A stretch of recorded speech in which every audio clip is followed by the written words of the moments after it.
Hello students, a very good morning all of you and class 11th, class 12th students.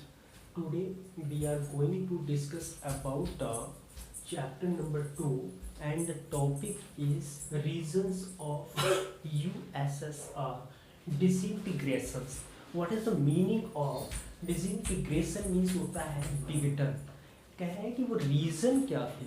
मैंने आपको बताया था कि दिसंबर 26, 1991 में यूएसएसआर जो मोर देन 15 नेशंस का ग्रुप था वो क्या हो गया, बिल्कुल अलग हो गया.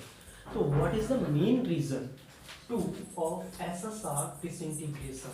तो there are many reasons of USSR disintegration and these are the main reasons of disintegration of USSR. So the first is internal internal weakness. अब देखिएगा इंटरनल वीकनेस का मतलब क्या हुआ. इंटरनल मीन्स अंदर ही अंदर. यूएसएसआर अंदर ही अंदर क्या हो गया था, कमजोर पड़ गया था. क्यों पड़ गया था? देखिए इसके रीजन क्या है. एक तो वो मोर देन 15 नेशंस का ग्रुप था, वो धीरे धीरे अलग हो रहे थे. और जैसे ही ये अलग हो रहे थे तो जो यूएसएसआर जिसको उस पर अपने आप पे प्राउड था कि मैं 15 ग्रुप्स या 15 नेशंस का ग्रुप हूँ, इसीलिए मैं सुपर पावर हूँ. एक यूएसए सुपर पावर और दूसरा वो अपने आप को सुपर पावर मानने लगे. लेकिन जैसे जैसे क्या होता है कि वहाँ की कंडीशन खराब होती है इकोनॉमिक रूप से और पॉलिटिकल रूप से, यूएसएसआर बिल्कुल टूट चुका होता है. उसकी जो इकोनॉमिक स्ट्रक्चर होती है, पॉलिटिकल स्ट्रक्चर होता है, लोग अब वहाँ की पॉलिटिकल और इकोनॉमिक स्ट्रक्चर पे जो सिटीजन्स ऑफ यूएसएसआर होते हैं वो अब बिलीव नहीं करते. इसीलिए यूएसएसआर इंटरनल रूप से क्या हो जाता है, वीकनेस हो जाता है. क्लियर हुआ यहाँ तक? नेक्स्ट है न्यूक्लियर एंड मिलिट्री पावर. अब न्यूक्लियर एंड मिलिट्री पावर क्या है? देखिएगा न्यूक्लियर का मतलब होता है जो एटॉमिक बम होते हैं, परमाणु बम. और मिलिट्री पावर में जो सैनिक शक्ति होती है. मैंने आपसे कहा था कि जब ये कम्युनिस्ट आइडियोलॉजी को फॉरवर्ड कर रहे थे तो उसी समय क्या हुआ था कि इनके पास एक मिलिट्री पावर ज़्यादा थी. USSR is also known as a military power of the world. तो यहाँ पे क्या हो रहा था कि जब आप अपने देश का जो पैसा है वो डेवलपमेंट पे खर्च नहीं कर रहे, जबकि वो पैसा कहाँ खर्च कर रहे हैं, न्यूक्लियर एंड मिलिट्री पावर पे. और देश की जो सिटीजन होती है वो क्या चाहती है, डेवलपमेंट ऑफ द कंट्री, कि हमारे देश का क्या हो, डेवलपमेंट हो. हमारे न्यू हॉस्पिटल्स हो, न्यू साइंस टेक्नोलॉजी हो, 5 स्टार होटल्स हो, रोड्स हो, ट्रांसपोर्ट फैसिलिटीज़ हो, ये सब चीज़ें जाती है एक देश की जनता. लेकिन यूएसएसआर क्या कर रहा था, वो सब पैसा जो जनता से टैक्स लिया जा रहा था वो कहाँ पे स्पेंड कर रहे थे, न्यूक्लियर एंड मिलिट्री पावर पे. तो जनता को वहाँ डेवलपमेंट दिखाई नहीं दे रहा था. नेक्स्ट आते हैं not accountable to its people. तो not accountable to its people, और इन सब चीज़ों के लिए जो जनता थी उनको जवाबदेह नहीं ठहराया जा रहा. यानी जनता भी भाई किसको जवाबदेह ठहराएगी यहाँ पे. आज डेमोक्रेसी कंट्री में क्या होता है कि हम और आप मिलकर जो टैक्स देते हैं और हमें अगर वो फैसिलिटीज़ प्रोवाइड नहीं होती हैं तो गवर्नमेंट की एक अकाउंटेबिलिटी बनती है हमारे प्रति कि भाई वो हमारे लिए जो वेलफेयर वर्क्स होते हैं वो ज़्यादा से ज़्यादा करें. लेकिन ऐसा यूएसएसआर में नहीं हो रहा था.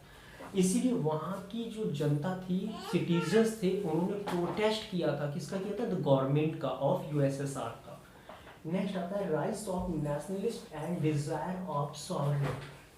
अब देखिएगा जो ये कंडीशन वो आई जो हमारे देश में कंडीशन हुई थी 1857. What is 1857?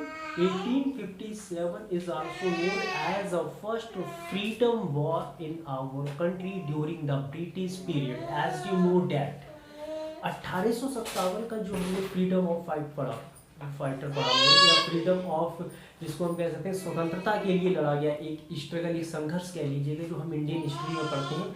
हमारे देश के अंदर, हमारे देश के नागरिकों के अंदर क्या हुआ उस समय, एक नेशनलिज्म की भावना है कि भी राष्ट्रवादी, पूरा देश क्या है, हमारा है.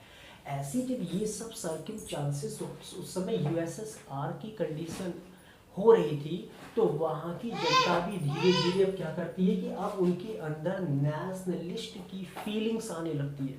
अब वो कहते हैं कि इस यूएसएसआर से सभी राष्ट्रों का अलग होना ही सही है. यहाँ पर अब कम्युनिस्ट पार्टी का शासन समाप्त होना ही सही है.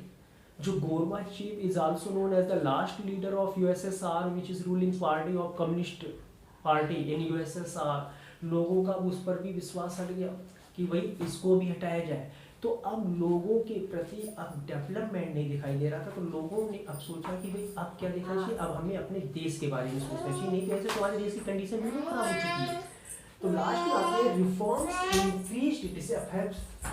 अब रिफॉर्म मीन्स फिर धीरे धीरे जब लोगों के मन में ये फीलिंग्स आनी शुरू हो गई, नेशनल की एक फीलिंग आनी शुरू हो गई यूएसएसआर में, तो लोगों ने क्या किया, अब इसके बाद कंडीशन कुछ चेंज हुई और वहाँ दिखाई दिया कि अब रिफॉर्म इंक्रीजमेंट, अब सुधार होना शुरू हो गया, सुधारों में वृद्धि होना शुरू हो गई, बढ़ोतरी होना शुरू हो गई। इंक्रीज का मतलब होता है बढ़ना, अब सुधार बढ़ने लगे। तो इस प्रकार से अगर देखिएगा क्वेश्चन बनता है सीबीएसई में, what is the main fact of disintegration and reasons of USSR, write it own words, अपने शब्दों में लिखिएगा, ऐसे क्वेश्चन आते हैं। तो हमको याद होना चाहिए as you know that there are many regions of USSR disintegrations, तो आप कम से कम ये 5 पॉइंट्स को अगर याद रखते हैं तो 5 पॉइंट्स आपके 2 से 3 पेजेस में आएंगे और वो आपका लॉन्ग टाइप का जो क्वेश्चंस और आंसर होता है वो कंप्लीट हो जाएगा। देखिएगा कुछ नहीं करना है कि एक तो इंटरनल रूप से यूएसएसआर क्या हो गया था, वीकनेस हो गया था, और वहाँ की जो गवर्नमेंट थी वो क्या कर रही थी, न्यूक्लियर एंड मिलिट्री पावर को बढ़ावा दे रही थी, डेवलपमेंट दिखाई नहीं। 2 पॉइंट आपके क्लियर हो गए जो ऊपर थे, internal weakness and nuclear and military power, और नॉट अकाउंटेबल टू पीपल, और लोगों के प्रति, फिर राइज ऑफ नेशनलिस्ट और लास्ट में reforms. Thanks for watching and see you in next video with a new topic from the chapter number 2 in political science.